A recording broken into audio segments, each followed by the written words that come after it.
Quant के percentage chapter में marks in examination से क्वेश्चंस पूछे जाते हैं। आप अगर देखें तो ये क्वेश्चन अलग अलग तरीके से पूछा जाता है, बट बनाने में अगर आपका कंसेप्ट क्लियर है तो आप इसे बेहतर ढंग से कर सकते हैं। अगर हम इसके समझने की कोशिश करेंगे मार्क्स एंड एग्जामिनेशन में, तो 4 चीज़ें होती हैं किसी भी एग्जाम में। आप जो एग्जाम देते हैं उसमें क्या होता है, पहली चीज़ें होती है मैक्सिमम मार्क्स होता है, दूसरा होता है मिनिमम पासिंग मार्क्स होता है, तीसरा percent marks minimum passing percent marks होता है, और चौथा अगर उसके बाउंड्री के पार हैं तो पास, बाउंड्री से नीचे हैं तो फेल। ये 4 चीजें होती है। तो कहता है देखिए, maximising exam marks requires strategic preparation. आपको एक स्ट्रेटजी बनानी होगी किसी भी एग्जाम को पास करने के लिए। ये प्रॉपर इफेक्टिव टाइम मैनेजमेंट, और आपकी टाइम मैनेजमेंट बहुत इफेक्टिव होनी चाहिए, एंड अंडरस्टैंडिंग मार्किंग स्कीम्स, और मार्किंग के तरीके को समझ के एक बेहतर प्लेटफॉर्म पर आपको आगे बढ़ना होगा। अगर हम क्वेश्चंस की बात करते हैं तो देखिए क्वेश्चंस में क्या है, तो कहता है पहला क्वेश्चन कहता है कोई एग्जाम है और वह पेपर है, वह जो पेपर है वो 250 क्वेश्चंस का पेपर है, और जस्सी आंसर करती है 40% of the question from first 125 questions. 125 question का शुरू का जो सेगमेंट है उसमें वो 40% मार्क्स कवर करती है, बनाती है, सॉल्व करती है, और कहता है उसे एग्रीगेट 60% लाना है, तो बाकी के 125 क्वेश्चन में वह कितना परसेंट उसे क्वेश्चन सॉल्व करना होगा। तो अगर हम बात करें टोटल 250 की बात, तो पहला 125, दूसरा 125, 125। अब कहता है इसका 40% मतलब कितना हो जाएगा, 125 इंटू 40/100, दैट मीन्स ये 50 हो गया। लेकिन कहता है उसे एग्रीगेट मतलब 250 का 60% चाहिए, दैट मीन्स कि इसे 250 इंटू 60/100, और ये 100 मार्क्स इसे आने चाहिए। आया कितना, 50, और आने चाहिए 100, और ये 50 लगा कि उसे 150 आने चाहिए। तो 100 मार्क्स उसे अलग से इसमें लाना होगा, कितने में, 125 में 100 लाना है, तो 100/125 इंटू 100, और ये आप देखेंगे 4, 5 और 20, मतलब उसे 80% मार्क्स अब लाने होंगे सेकेंड हाफ में, और तब जाके वह एग्रीगेट 60% मार्क्स कवर कर पाएगी, और इस तरह से वो आंसर करने की स्थिति में है। एक मैं फास्ट ट्रैक मेथड बताता हूं। जैसे यहां 2 सेगमेंट है तो 2 पार्ट में आप बदल दीजिए, दोनों बराबर बराबर है तो 2 पार्ट में बदल दिया। देखिए एग्रीगेट 60% लाना है, मतलब 60 चाहिए, और यहां इसने 40 लाया तो लॉस कितने की है, 20 की, तो इसे तो अपना 60 लाना ही है, और प्लस ये 20 जो घाटा है उसे रिकवर करना होगा। तो परसेंट के लिए आपको बहुत ज्यादा कैलकुलेशन बिना किए हुए आप आंसर करने की स्थिति में हैं, और इस तरह से उसे 80% लाना ही होगा, तभी जाकर एग्रीगेट वो 60% कवर कर पाएगी।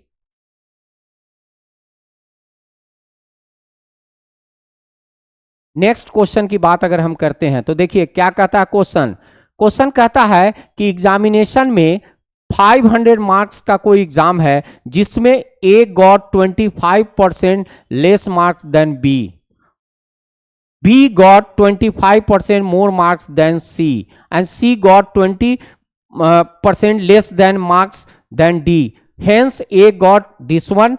तो देखिए ध्यान से, अगर हम बात करते हैं इसमें 4 आदमी हैं, ए बी सी और डी की बात करते हैं, 4 आदमी हैं। तो अगर हम बात करते हैं ये 4 आदमी का, तो देखिए अगर हम कहते हैं ए डिपेंडेंट है बी पर, बी डिपेंडेंट है सी पर, और सी डिपेंडेंट है डी पर, तो अगर हम डी को 100 मान लें तो अब यहां से उल्टा पढ़िए, C got 20% less than marks than D, तो 20% मतलब ये 80, इससे यह बी गॉट 25% मोर मार्क्स, तो 25% कितना हो जाएगा, 80 का 25% 20, मतलब 80 प्लस 20 कितना हो जाएगा, 100, और ये बी को 100 मार्क्स आए, और ए गॉट 25% लेस, फिर ये 75, तो 75 और 100 के बीच रिलेशन 3:4 का है।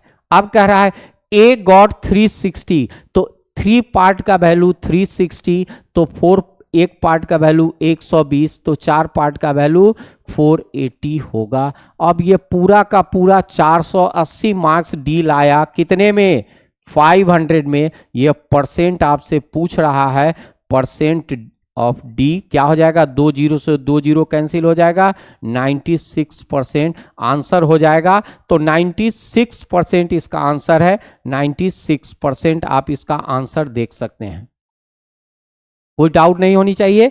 याद रखिएगा, इसमें 2 सेगमेंट में आपको रहता है, एक ए पर बी डिपेंडेंट रहेगा, बी पर सी डिपेंडेंट रहेगा और सी पर डी डिपेंडेंट रहेगा। तो वैसी स्थिति में ए को मानेंगे 100, लेकिन इस सवाल में ए बी पर डिपेंडेंट है, बी सी पर डिपेंडेंट है और सी डी पर डिपेंडेंट है। तो फाइनली डिपेंडेंसी डी पर है। तो let us suppose D is 100 और आंसर बहुत आसानी से आप करने की स्थिति में हैं।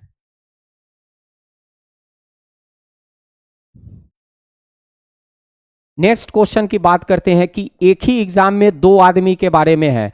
पहला एक कैंडिडेट है जो 25% मार्क्स लाता है और वह 30 मार्क्स से फेल कर जाता है। क्या कर जाता है? फेल कर जाता है। और दूसरा कैंडिडेट है जो 50% मार्क्स लाता है और जितना उसे पास मार्क्स चाहिए उससे 20 मार्क्स वो ज्यादा पाता है। तो 2 चीजें हैं, पूरा मैक्सिमम मार्क्स आपसे पूछ रहा है और मिनिमम पासिंग परसेंट मार्क्स आपसे पूछा जा रहा है। तो लेट अस सपोज कि अगर x है तो x का 25% पहला कैंडिडेट ने लाया और जितने से फेल हुआ अगर वो दे दीजिए तो ये पास।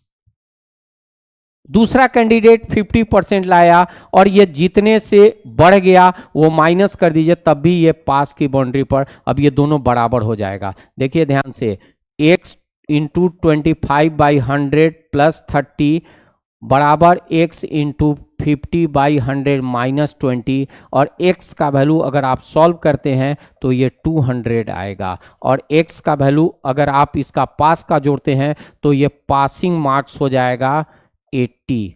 तो निश्चित तौर पे ये देखिए 80/200 into 100 that means 40% is the passing percent marks.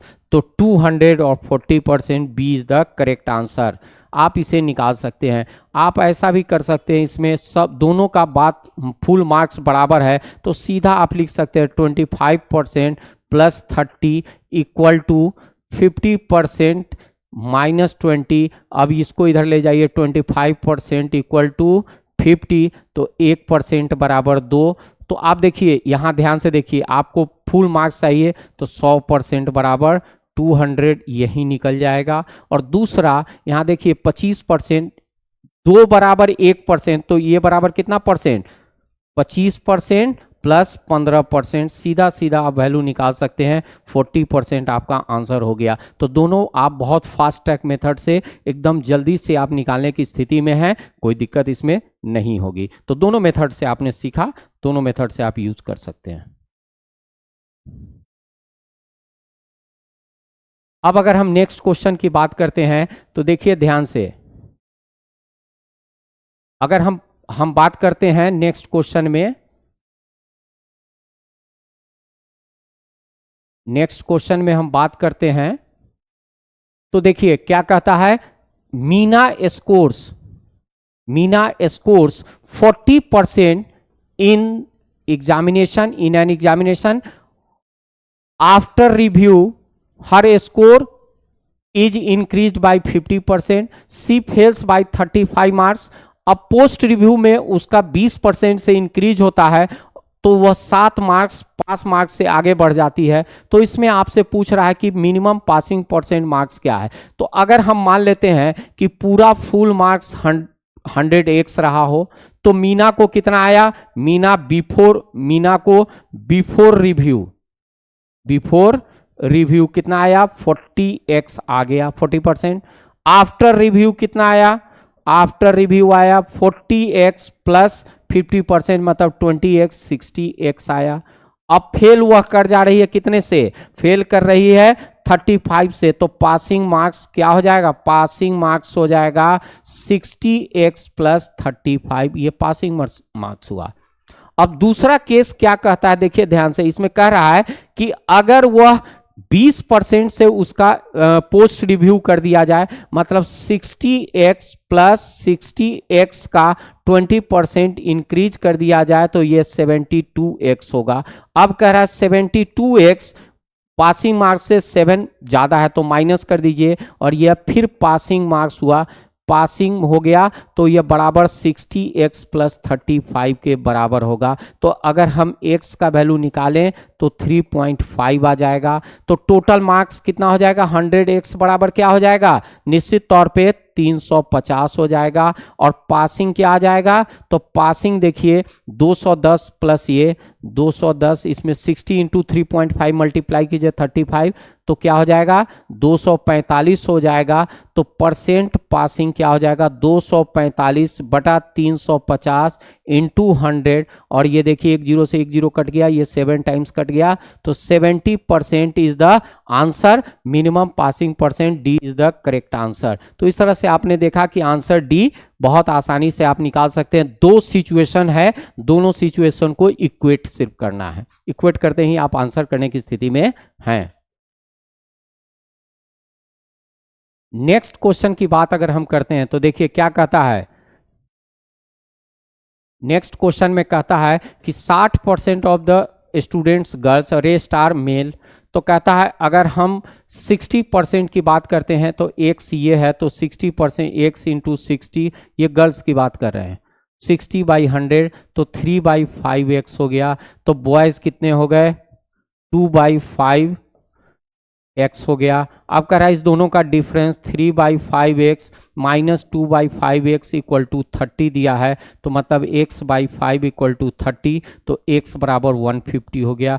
तो अगर हम गर्ल्स की बात करें तो ये 90 और ये 60, गर्ल्स और बॉयज है। अब कहता है 68% स्टूडेंट्स इसमें पास होते हैं, किसमें, तो पहले टोटल आप बात करते हैं, अगर 150 में कितने पास हो रहे हैं, 68% लोग पास हो रहे हैं, तो 3/2 पास कितना हो जाएगा 234।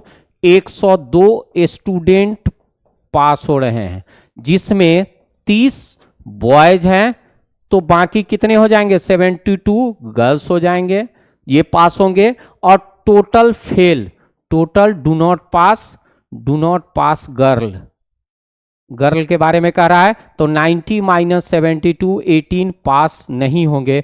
तो percent girls do not pass equal to 18/90 into 100, 18 5 जा 90, 5 20% ये आंसर हो जाएगा। किसके लिए, ऐसे स्टूडेंट गर्ल्स के जो पास नहीं होती। तो आंसर आप निकाल सकते हैं बहुत आसानी से, और यही आपसे पूछ रहा था।